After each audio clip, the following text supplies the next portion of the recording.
ভারত থেকে প্রতিনিয়তই আমদানি হচ্ছে নিম্নমান ও চলাচল অনুপযুক্ত পিকআপ। এতে ঘটছে পরিবেশ বিপর্যয়। এমন দাবি করে জাপান থেকে মানসম্পন্ন গাড়ি আমদানিতে উচ্চ শুল্ক ও কর আরোপকে দুষছেন ডিকন্ডিশনড গাড়ি আমদানিকারকদের সংগঠন বারবিরা।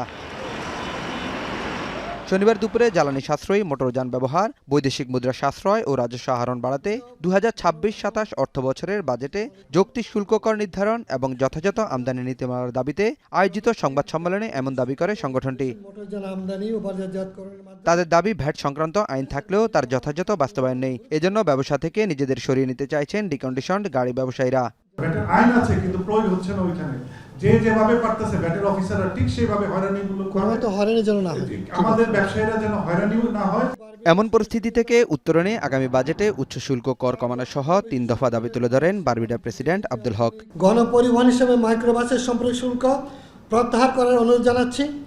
ইলেকট্রিক গাড়ি শিল্পে সরকার প্রদত্ত সুবিধা ও প্রণোদনার প্রেক্ষিতে জাপানের রিকন্ডিশন ইলেকট্রিক গাড়ি আমদানিতে কর হার হ্রাস করার অনুরোধ জানাচ্ছি এবং আমদানি পলিসিতে তার সম্পৃক্ত করার জন্য অনুরোধ জানাচ্ছি।